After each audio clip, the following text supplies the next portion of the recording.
జగన్ తన కుటుంబం గొప్పదిగా చెప్పుకోవడం హాస్యాస్పదమన్నారు టీడీపీ సీనియర్ నేత యనమల రామకృష్ణుడు. ఫ్యాక్షన్ రాజకీయాలు చేసిన చరిత్ర రాజారెడ్డిదన్నారు.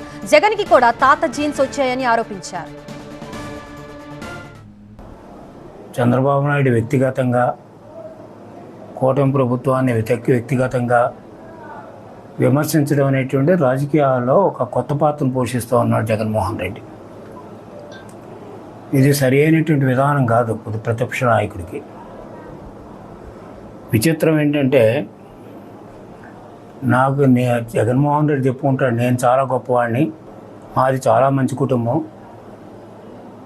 నేను చాలా బుద్ధిమంతుడిని, చాలా నీతివంతుడిని అనేటువంటి విధానంలో ఆయన చెప్పుకొచ్చాడు.